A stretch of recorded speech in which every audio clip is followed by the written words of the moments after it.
बिस्मिल्लाहिर्रहमानिर्रहीम, अस्सलाम वालेकुम। मैं हुसैन इकबाल हूँ, आप मेरा यूट्यूब चैनल देख रहे हैं। तो जनाब, बारिश का पहला कतरा जो है वो यकीनन सैलाब तो नहीं होता, लेकिन सैलाब की सबसे बड़ी वजह ज़रूर होता है कि एक कतरे से बात शुरू होती है और फिर वो सैलाब अपने साथ कई बस्तियाँ उड़ा के ले जाता है। बिल्कुल इसी तरह इनकलाब भी जब आना शुरू होता है तो शुरू पे जो उसकी कुछ निशानियाँ हैं वो नज़र आती हैं। और इस वक्त मुल्क पाकिस्तान के अंदर जिस तरह भूख है, अफलास है, लोग महंगाई से तंग हैं, और उसके बाद नज़र ये आता है कि अब इनकलाब जो है वो आने वाला है। और इनकलाब की सबसे पहली निशानी होती भी भूख है, जो इस वक्त पाकिस्तान में अरूज पे है। अब बात करते हैं जनाब, आज पाकिस्तान तहरीक इंसाफ का जलसा जो एक मौमा बना हुआ था कि 21 सितंबर को क्या पाकिस्तान तहरीक इंसाफ लाहौर में जलसा करने जा रही है या नहीं करने जा रही, क्योंकि जब इस्लामाबाद में 8 सितंबर को जलसा किया गया तो उसके बाद मीडिया से भी ये बातें चलवाई गई और मीडिया को उस जलसे की कवरेज से भी रोका गया।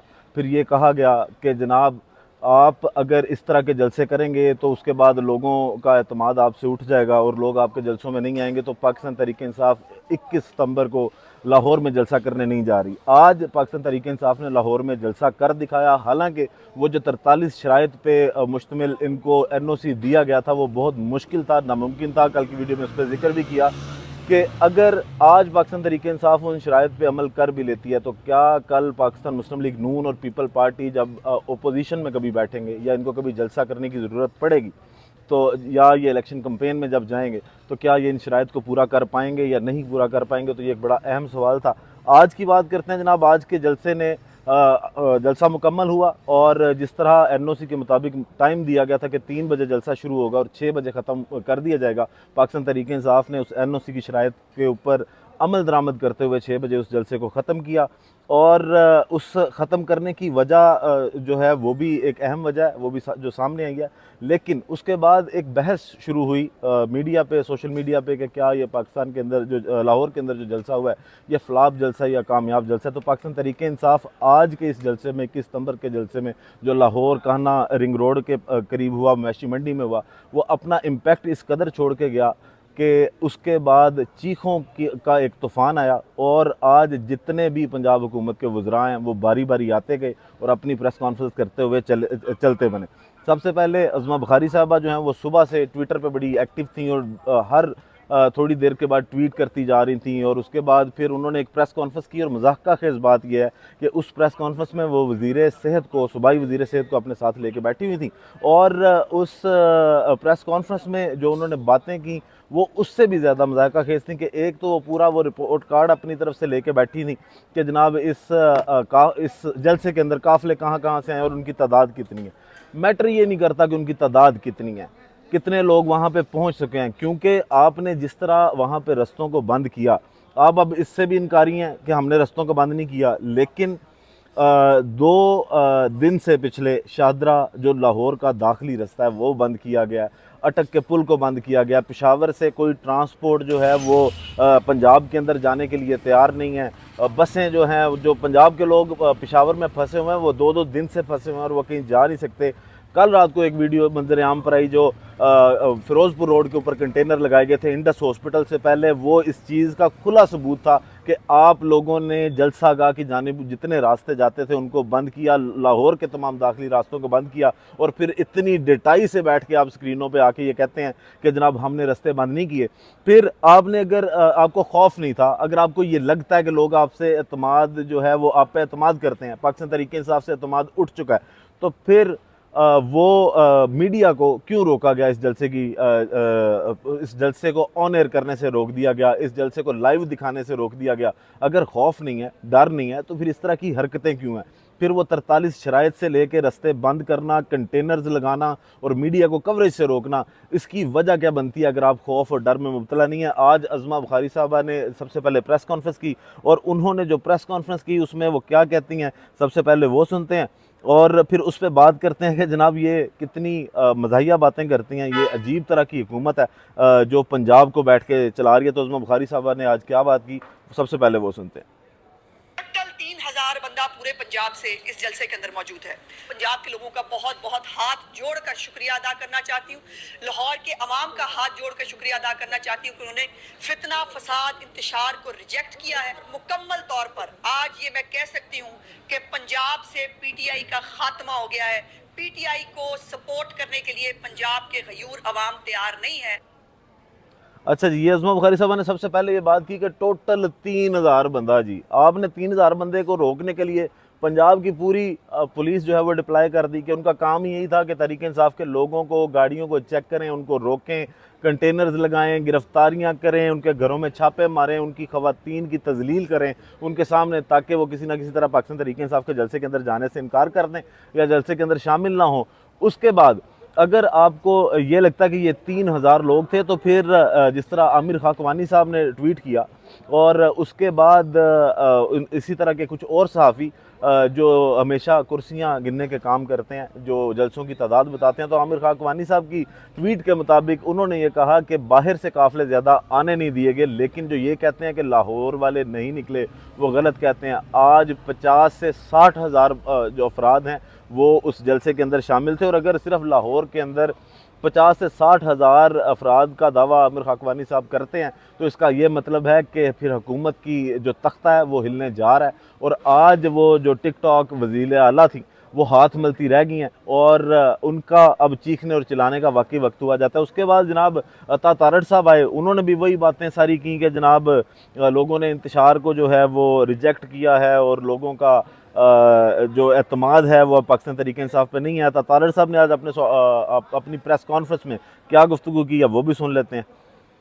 लाहौर जलसे के हवाले से बहुत बड़ी बड़ी बातें की गई। हम लाहौर आ रहे हैं, हम पूरी तैयारी के साथ आ रहे हैं, खबरदार होशियार के वहाँ पे नारे लगाए गए थे। ना सिर्फ लाहौर की सड़कें खुली नहीं, बल्कि हमने कोशिश की कि इस्लामाबाद से भी मुकम्मल तौर पे इनको फ्री एक्सेस दिया गया। पूरे पाकिस्तान से लोग इन्होंने इकट्ठे किए। ये तो एक नाकाम तरीन जलसा था। जिस तरह ये इस्लामाबाद के जलसे में नाकाम रहे, यहाँ पर भी ये खातिर खा लोग नहीं इकट्ठे कर सके। अवाम ने इनके जलसे को मुस्तरद किया। महंगाई 9.6% सिंगल डिजिट पे आ चुकी है। इनके अपने लोग मानते हैं कि महंगाई रुक गई है और इनके दौर में जो है वो डबल डिजिट्स में गई थी। अच्छा जनाब, तो अता तारड़ साहब ने भी यही बात की है और ख़ुद तस्लीम किया है, अज़मा बुखारी साहब ने भी खुद तस्लीम किया है, और वो पूरा पर्चा लेके बैठी थी जिसको वो रिपोर्ट कार्ड कह रही थी, और वो कह रही थी कि लोगों को भी तकसीम किया जाएगा। बिल्कुल इसी तरह अता तारड़ साहब ने भी ये तस्लीम किया कि पूरे पाकिस्तान से बंदे आए हैं। तो फिर आपको शर्म करनी चाहिए कि जो एक मुल्क की अवाम होती है उसको जोड़ के कौन रखती हैं, उसको पॉलिटिकल पार्टीज जोड़ के रखती हैं। और इस वक्त अगर देखा जाए तो पाकिस्तान तहरीक इंसाफ का वोट बैंक भी पूरे पाकिस्तान में सबसे ज़्यादा है। हर सूबे के अंदर पाकिस्तान तहरीक इंसाफ का वोट बैंक एग्जिस्ट करता है।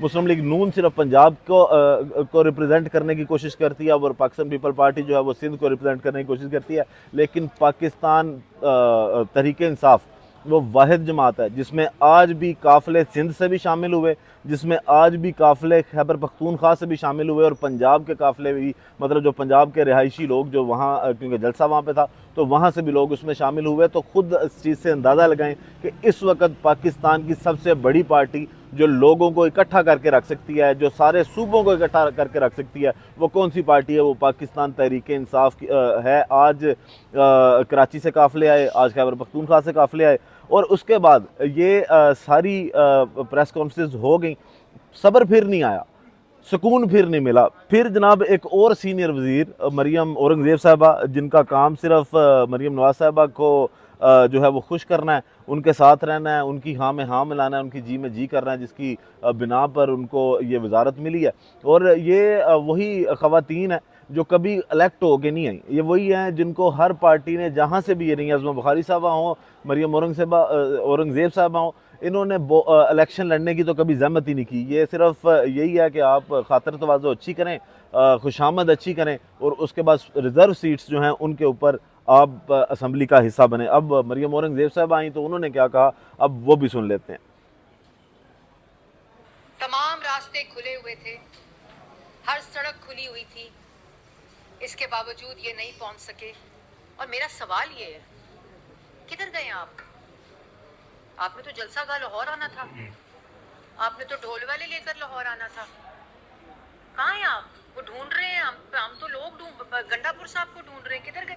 ले जी, इन्होंने सवाल ये उठाया कि हम तो गंडापुर साहब को ढूंढ रहे हैं। और इस जलसे की सबसे जो अहम अचीवमेंट पाकिस्तान तहरीक इंसाफ की थी वो ये थी कि अली अमीन गंडापुर साहब लाहौर पहुँचे, चाहे वो देर से पहुँचे लेकिन वो लाहौर पहुँचे। क्योंकि सबसे बड़ा चैलेंज जो पाकिस्तान तहरीक इंसाफ को दिया गया था 8 सितंबर के जलसे के बाद कि अब अली अमीन गंडापुर अटक का पुल क्रॉस करके दिखाए, तो जनाब उन्होंने अटक का पुल भी क्रॉस किया, उन्होंने कलर कहार भी क्रॉस किया, उन्होंने सियाल भी क्रॉस किया, शेखुपुरा भी क्रॉस किया और इवन सगियां पुल क्रॉस करके वो रिंग रोड लाहौर भी पहुंचे। आपने उनका क्या उखाड़ लिया? जो बड़े बड़े दावे जो ख्वाजा आसिफ साहब ने फ्लोर ऑफ द हाउस पे खड़े होकर किए थे और उन्होंने कहा था कि तुम अटक के पुल तक आओ ना, ज़रा हम तुम्हारा वहाँ पे इंतज़ार कर रहे हैं, तो आप किधर थे जनाब? आपने अटक का पुल क्रॉस कैसे करने दिया जब आप फ्लोर ऑफ द हाउस पे इतना बड़ा दावा कर रहे हैं? फिर उसके बाद राना सनाउल्लाह साहब ने क्या कहा, वो भी बड़ा इंपॉर्टेंट था कि उन्होंने भी बिल्कुल इसी तरह धमकी दी कि जनाब हम अली मीन गंडापुर को सूबा क्रॉस करने नहीं देंगे। ये आए तो सही, ख्वाजा आसिफ साहब ने और अली मीन गंडापुर साहब ने क्या दावे किए थे, पहले वो जो है वो सुनते हैं और उसके बाद फिर इस पर डिस्कस करते हैं कि अली मीन गंडापुर साहब की आज की सबसे बड़ी अचीवमेंट क्या है। उसी लहजे में ही उसको जवाब है, कह रहे मैंने नहीं सुनी तकरीर, बेटा आओ जी तुम्हें रोक के दिखाएंगे तुम्हें, तुम जो है ना तुम कहते हो कि मैं लाहौर आ रहा हूँ, तुम केपीके की जो है ना तुम जो है ना वो बाउंड्री अबूर करके दिखाओ। ये जनाब राना सनाउल्लाह साहब थे जिन्होंने पहले तो बेटा कह के मुखातिब किया और उसने साबित किया कि वो फिर शेर का बेटा निकला। वो आया, फिर वो उसने आके दिखाया कि जनाब ऐसे, क्योंकि एक वो वजीर आला है, कोई भी कानून एक वजीर आला को दूसरे सूबे में जाने से नहीं रोकता, वो कोई इश्तिहारी मुलजिम नहीं है और उनकी जितनी भी केसेस थे उनमें ज़मानतें थीं और उनको इजाज़त थी कि उन पर कोई नया केस डाल के जो है वो गिरफ्तारी ना की जाए। तो फिर वो पहुँचे और ख्वाजा आसिफ साहब ने क्या फरमाया था फ्लोर ऑफ द हाउस पे, वो भी सुनते हैं। हम इंतजार कर रहे हैं कि वो आए लश्कर लेके। उसने जो हमारे मुतल्लक कहा है ना कि फलाना का बाप और फलाने का बाप, अगर उसका कोई है तो आए लश्कर लेके यहाँ पे।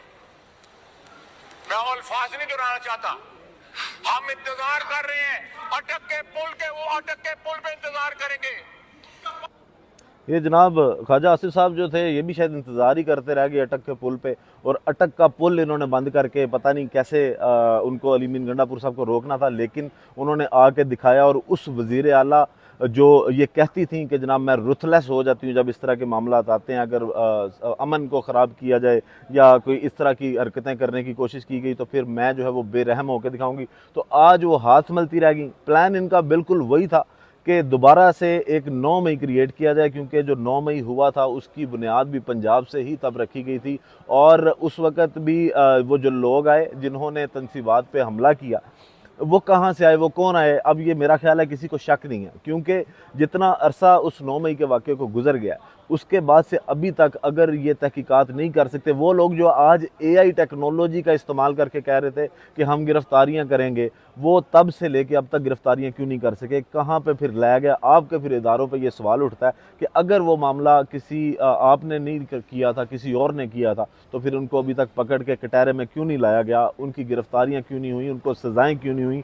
इतना अरसा गुजरने के बाद फिर आपकी क्रेडिबिलिटी और इदारों की क्रेडिबिलिटी पर सवाल उठता है। तो मरीम नवाज साहिबा जो बिल्कुल तैयार थी इस चीज़ के लिए कि एक और 9 मई जो है वो प्रोड्यूस किया जाए और फिर पाकिस्तान तहरीक-ए-इंसाफ को दोबारा से दीवार के साथ लगाया जाए, इसीलिए जब जलसा गाह के अंदर तकरीबन 6:30 पौने 7 बजे पुलिस को डिप्लॉय किया गया और पुलिस ने जो इलेक्टेड MNAs थे, जो अवामी नुमाइंदे थे, उनके साथ वहाँ पे बदतमीज़ियाँ की, उनको गिरफ्तारियों की धमकियाँ दी, तो उसके बाद फिर पाकिस्तान तहरीक-ए-इंसाफ का ये बेहतरीन फ़ैसला था कि उन्होंने एक और 9 मई होने से बचाया और अपनी जमात के लिए भी और पाकिस्तान के लिए भी बहुत से फ़ायदे सोचे और उस जलसे को उसी जगह पे वाइंड अप कर दिया, क्योंकि वो भी ये जानते थे कि जलसा अपना इम्पैक्ट क्रिएट कर चुका है। और फिर आखिर में अली मीन गंडापुर साहब आए, उन्होंने एक वीडियो बयान भी दिया और जब वो वहाँ पे पहुँचे तो लोगों ने उनको बाकायदा कंधे पे उठा कर उनका इस्तकबाल किया और अली मीन गंडापुर साहब ने कहा कि मैं यहाँ पहुँच गया हूँ, मेरी हाज़िरी को लाहौर वाले कबूल करें।